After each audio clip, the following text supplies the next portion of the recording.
सूरजच्या वाढदिवसाची बातमी पेपरमध्ये येताच त्याला एकावर एक फोन येऊ लागले. त्याचा शाळा कॉलेजच्या व्हॉट्सअप ग्रुपवर फोटो शेअर झाले. एकेकाला उत्तर देता देता त्याच्या नाकी नऊ आले.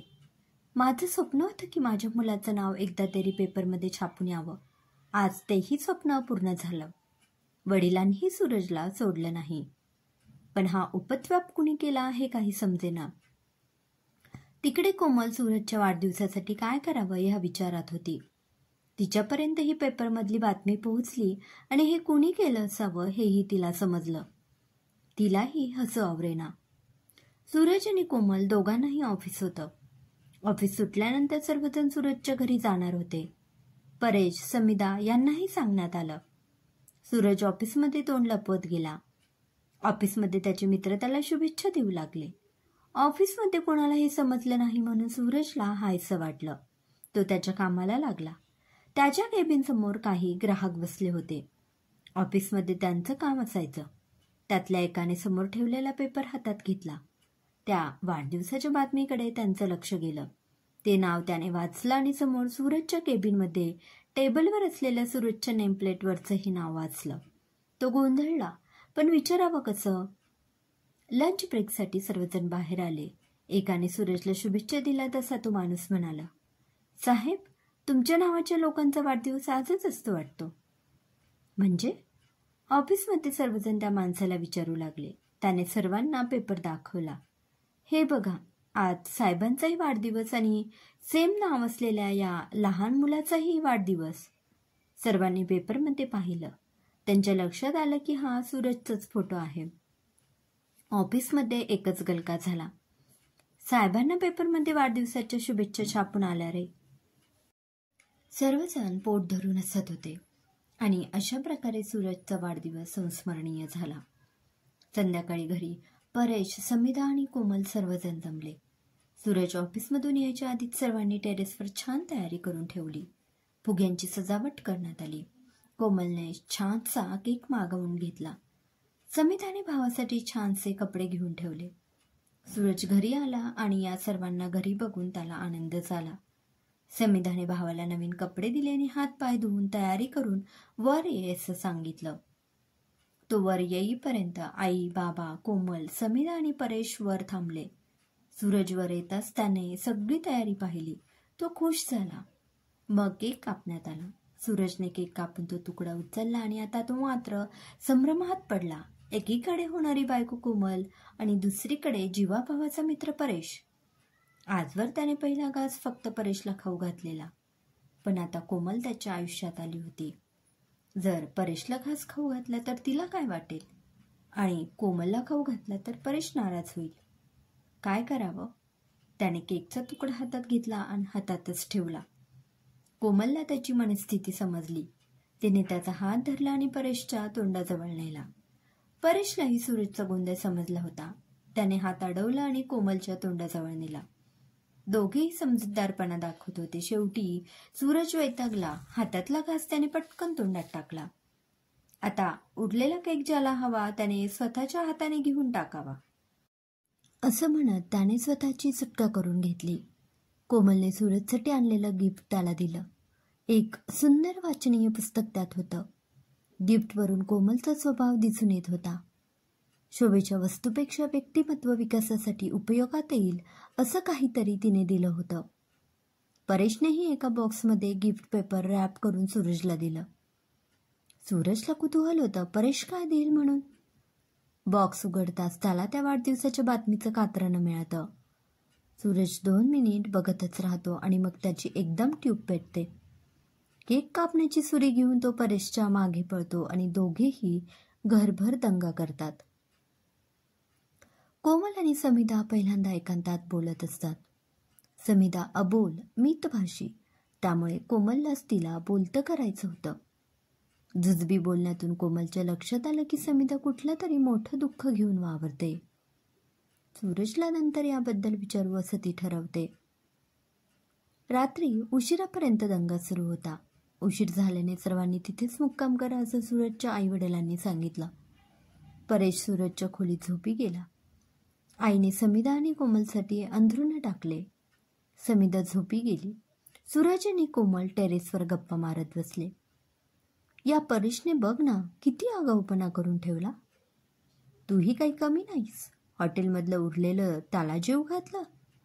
तुला कळलं? हो, म्हणून तर त्याने बदला घेतला. असं आहे तर. पण एक मात्र खरं, तुम्ही एकमेकांची कितीही थट्टामस्करी केली तरी जीवाला जीव देणारे दोस्त आहात तुम्ही. परेश म्हणजे माझ्या आयुष्याचं महत्त्वाचं पान आहे. एकदा कॉलेजमध्ये मला चक्कर आलेली तेव्हा खांद्यावर उचलून मला हॉस्पिटलमध्ये नेलेलं त्याने. हॉस्पिटलमध्ये पैसे लागत होते तेव्हा बोटातली सोन्याची अंगठी कसलाही विचार न करता त्याने पुढे केली. परेशचं तुझ्या आयुष्यातलं स्थान कायम असंच असू दे. आपल्या लग्नानंतरही तुमच्या नात्यात खंड पडू देऊ नकोस.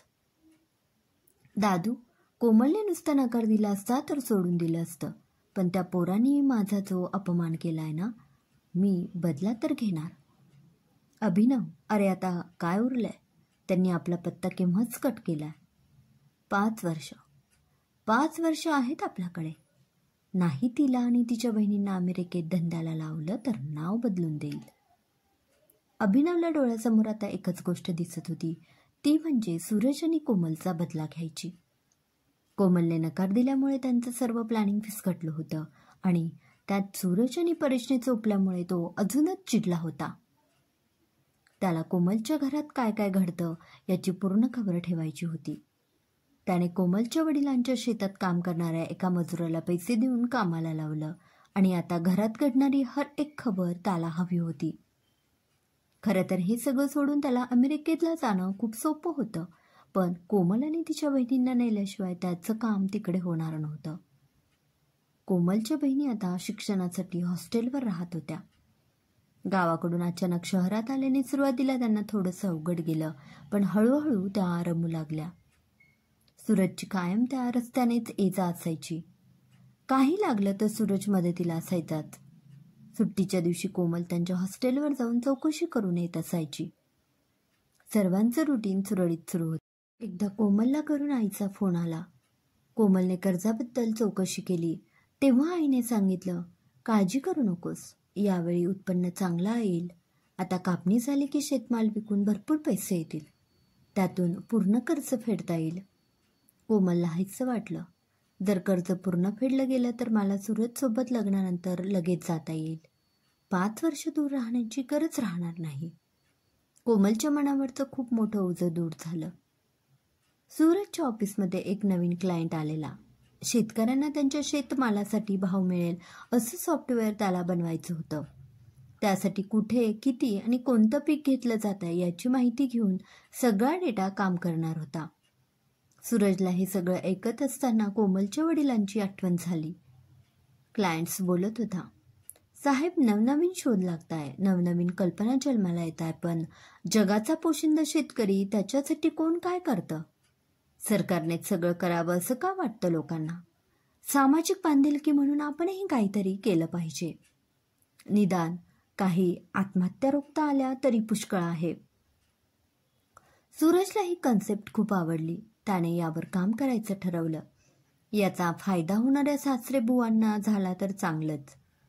या प्रोजेक्टची अजून माहिती कोमलकडून चांगली मिळेल म्हणून त्यांनी परत एकदा भेटायचं ठरवलं. पण कोमलला जास्त वेळ ऑफिस असल्याने ते भेटू शकले नाही. दुसऱ्या दिवशी सुट्टी असल्याने दोघांनी दिवसभर बाहेर फिरण्याचं प्लॅनिंग केलं. थंडी हळूहळू ओसरू लागली होती. वातावरण आल्हाददायक होतं. सूरज आणि कोमल सकाळी 9 वाजताच बाहेर पडले. सूरज त्याची कार घेऊन कोमलकडे आला. कोमल तोवर छान तयार झाली होती. निळ्या रंगाचा पंजाबी ड्रेस, त्यावर सुंदरशी ओढणी, केसांची नाजूकशी सागरवेणी. आज ती खूपच सुंदर दिसत होती. सकाळच्या मंगलसमयी स्त्रीचं लावण्य जास्त खुलून दिसतं हे खोटं नाही. Good morning. बोला मॅडम, कुठे जायचंय? मला वाटलं तू ठरवलं असशील. तसं तर शहरातली सगळी ठिकाणं फिरून झाली आहेत. एक ठिकाण आहे अजून, बघ तुला आवडेल का? कुठलं? हायवेच्या बाजूला छानसे लहान लहान डोंगर आहेत. उंचावर चढलं की छान गारवा जाणवतो. मस्त वातावरण आहे. चालेल, मग जाऊया की. त्याआधी काहीतरी नाश्ता करूया. दोघेही एका रेस्टॉरंटमध्ये जातात. तिथे सूरजला त्याच्या कॉलेजचा ग्रुप दिसतो. त्यांची आपापसात चर्चा सुरू असते. एकीच्या मोबाईलचा काहीतरी प्रॉब्लेम झालेला असतो. त्यावरच सर्वजण चर्चा करत असतात, सोल्युशन काढत असतात. अशातच सूरज आणि कोमल तिथे येतात. सूरजला बघून सगळे आनंदित होतात. ग्रुपमध्ये काही मुलीही असतात. सूरज त्या सर्वांशी कोमलची ओळख करून देतो आणि आपल्या कॉलेजच्या आठवणींना उजाळा देत बोलत असतो. कोमल त्यांच्या बोलण्यात व्यत्यय नको म्हणून बाजूच्या टेबलवर जाऊन बसते. त्या ग्रुपमध्ये एक वात्रट मुलगी असते. कुठे काय बोलावं याचं भान तिला नसतं आणि कॉलेजमध्ये असताना सूरज तिचा क्रश होता. त्यामुळे त्याला असं जोडीने आलेलं पाहून तिला ईर्ष्या वाटू लागलेली. सूरज, आम्हाला वाटलं एखादी स्मार्ट मॉडर्न मुलगी करशील म्हणून, पण तू तर गावाकडची गावठी मुलगी पाहिलीस. तिच्या अशा बोलण्याने खरं तर सर्वांना राग आला आणि हे बोलणं कोमलला ऐकू जाईल असंच ती बोलली. कोमलच्या स्वाभिमानावर झालेला हा आघात होता. उगाच तमाशा नको म्हणून कोमलने सुरुवातीला मौन बाळगलं, पण त्या मुलीचं सुरूच होतं. अरे, अशा गावाकडच्या मुली पैसेवाला बघून मुलाला आपल्या जाळ्यात ओढतात. स्वतः काही कमवायला नको, मग हौसमौज करण्यासाठी कोण, तर नवरा. सूरज प्रचंड संतापतो, पण तो काही बोलायच्या आत कोमल तिथे येते आणि त्या मुलीला सुनावते. गावठीपणाचा इतका तिरस्कार का ग तुला? घरात अंडी खात असाल तर गावठी मागवतात. चिकन मटण हवं ते गावठी कोंबडीचं. लसूण हवाय गावठी पाहिजे. भाजीपाला गावठीच पाहिजे. धान्य, फळं, भाजीपाला सगळं गावठी हवं. मग गावठी माणसांची ॲलर्जी का तुम्हाला? लोकांना गावठी का आवडतं माहिती? कारण त्यात मायेचा ओलावा असतो, शुद्धता असते, कुठलीही स्वार्थी भेसळ नसते. आणि हो, ज्या रेस्टॉरंटमध्ये बसलाय ना त्याचं नाव वाचलंय?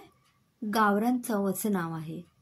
आणि बाय द वे, तुमच्या मोबाईलचा प्रॉब्लेम झालाय ना, एक ॲप क्रॅश होतंय ना सारखं, एक काम करा, ते अपडेट करा, सुरू होईल.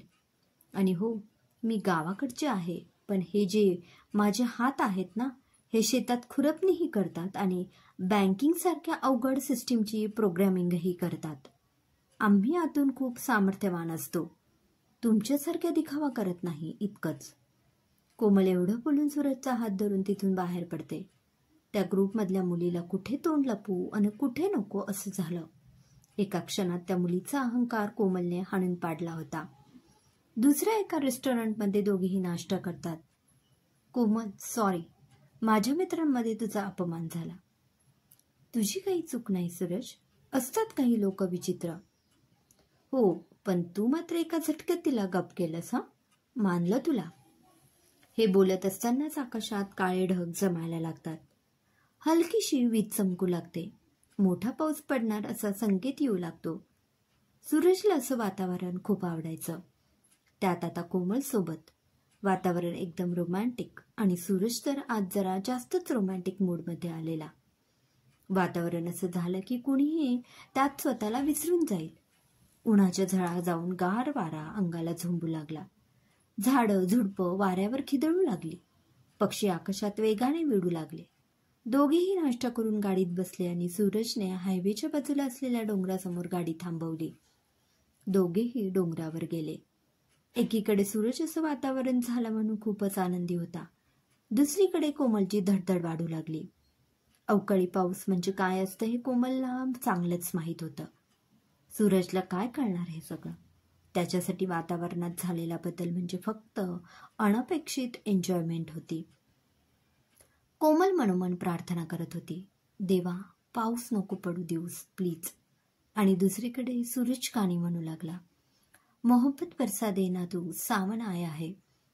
सूरज, शांत बस प्लीज. पाऊस नको पडायला आता. का नको?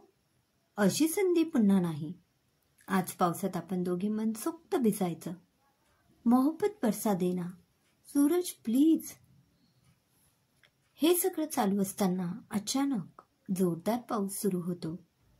सूरज आनंदाने उड्या मारायला लागतो आणि कोमल निराश होऊन धपकन खाली कोसळते. क्रमशः लेखिका संजना इंगळे.